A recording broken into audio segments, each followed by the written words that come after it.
संगति या साथ, मित्र और साथी मनुष्य के व्यक्तित्व के लिए सबसे महत्वपूर्ण होते हैं। अब आप कहेंगे कि ये कैसे?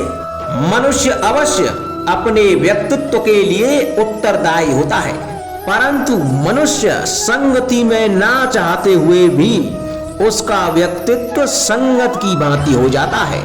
इन पात्रों को देख रहे हैं आप? मध्य में जल रखा है, इसमें दूध और इसमें मलिन कीचड़ रखा है।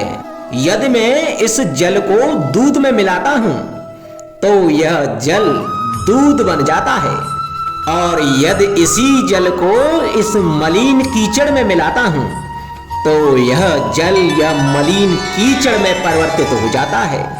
हाँ, ऐसी कोई युक्ति नहीं कि जल बिना घुले मिले दूध या कीचड़ में अपना अस्तित्व बनाए रखे या इनसे अलग बना रहे।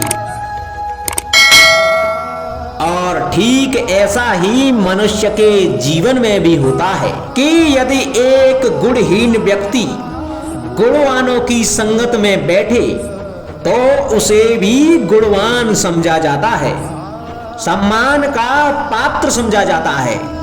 और यदि एक गुणवान व्यक्ति गुणहीनों की संगत में बैठे तो उसे भी तिरस्कार मिलता है। इसलिए अपने जीवन में संगति सोच समझकर सावधानी से चुनिएगा। कभी खेत में किसी किसान को खेती करते देखा है? वो उसे सींचता है, जोतता है, पशु पंछियों से खेत की फसल की रक्षा करता है, परंतु एक बात का वो सबसे विशेष ध्यान रखता है कि कहीं खेत में खरपतवार न उग जाए, क्योंकि एक खरपतवार का लान खेत की सारी फसल को नष्ट कर सकता है।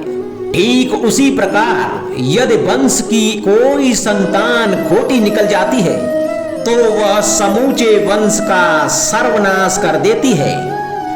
इसीलिए संतान के लालन पालन में ध्यान देना आवश्यक होता है, क्योंकि संतान वो फसल होती है जो वंश की आने वाली पीढ़ी को महान बना सकती है या फिर वंश का पतन भी कर सकती है।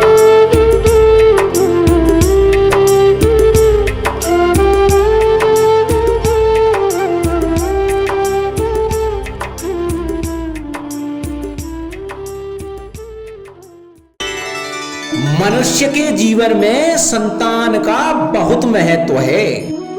उस संतान के लिए वो कितने कष्ट सहता है, उसे पालता है, पोसता है, और यदि यही संतान उसके संताप का कारण बन जाए तो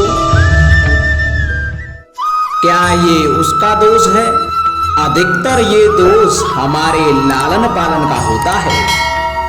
बचपन में बालक के हठ को मानकर हमें आनंद की अनुभूति अवश्य होती है, परंतु धीरे धीरे अपने बालक के हठ को मानकर उसके हठ के दास हो जाते हैं। एक हड्डी उद्दंड और असंस्कारी संतान उस सूखे वृक्ष के समान होती है कि यदि उसमें आग लग जाए तो वो सारे वन को भस्म कर डालती है। और स्मरण रहे, जब उसमें अग्नि लगती है तो वह सबसे पहले स्वयं के घर को ही भस्म करती है। इसलिए जब आवश्यकता हो तो अपनी संतान के हठ का विरोध करें, उसे रोकें, क्योंकि समय रहते ऐसा ना किया गया तो भविष्य में इस समस्या के परिणाम गंभीर हो सकते हैं।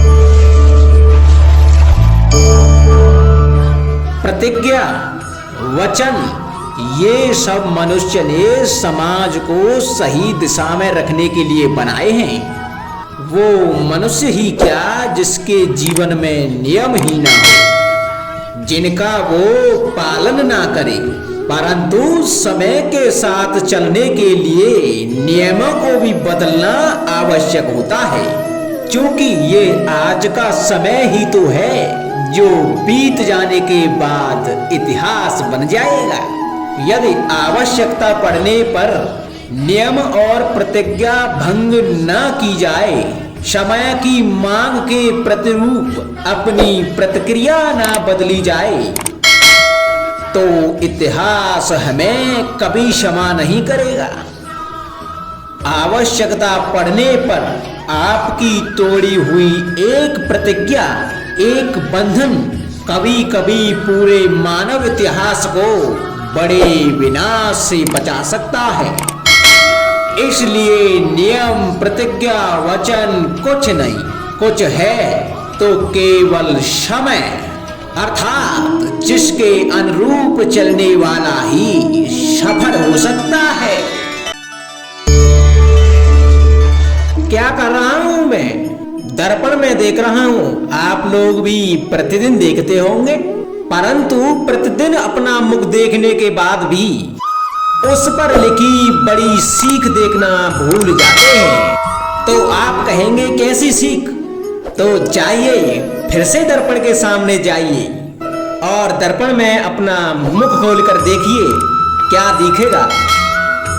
दंत पंक्ति और जीवा है ना? तो आप विचार करके देखिए, दंत जन्म के पश्चात आते हैं, एक बार नहीं दो बार आते हैं, परंतु मृत्यु से पहले नष्ट हो जाते हैं।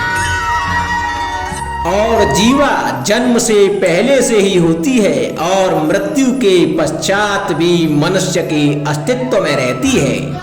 अर्थात दंत कठोर होते हैं और जीवा कोमल लचीली, परंतु दंत नष्ट हो जाते हैं, जीवा नहीं। यही रहस्य है।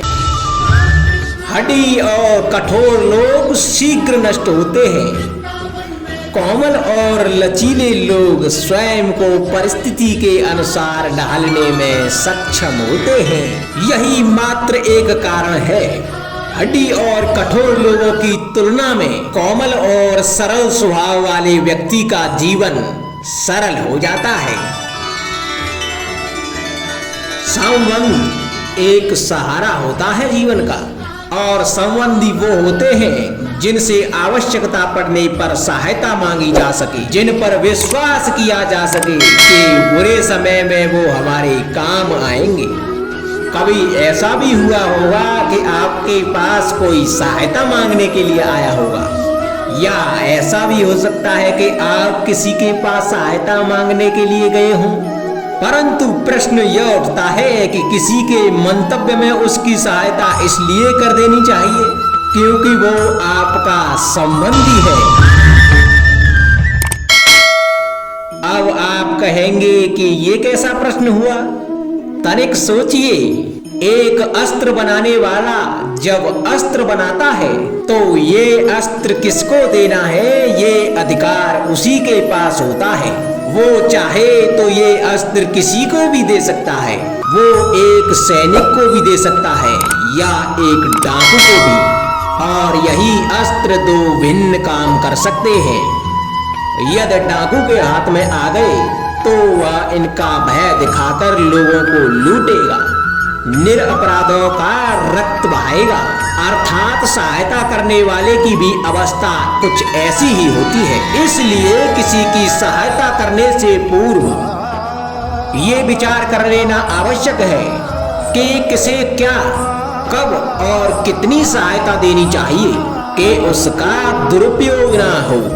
यदि आपकी सहायता से कोई अधर्म हुआ तो उसके उत्तरदायी आप ही होंगे। जीवन में कई बार ऐसे अवसर भी आते हैं कि आप लोगों से मिलने जाते हैं और उनसे कुछ आकांक्षाएं भी रखते हैं, और कई बार जीवन में ऐसे अवसर भी आते हैं कि लोग आपसे मिलने आते हैं। इसलिए अतिथियों का सम्मान करने से पूर्व सदा कुछ बातों को स्मरण रखना आवश्यक होता है। यदि कोई आपसे मिलने आ सकता है तो उसके 3 कारण हो सकते हैं। पहला कारण होता है भाव, दूसरा अभाव और तीसरा प्रभाव। तो जैसा अतिथि उसको वैसा ही सम्मान दें। यदि आपके पास कोई भाव से आया तो उसे केवल आपका प्रेम चाहिए, आपका सानिध्य चाहिए।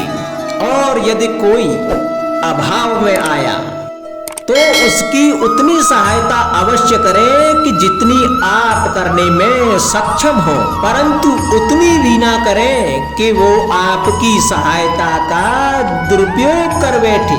और यदि कोई प्रभाव में आया तो स्वयं पर अभिमान ना करें, क्योंकि जीवन में कभी ना कभी आप भी भाव अभाव प्रभाव के चक्रव्यूह में फंस सकते हैं।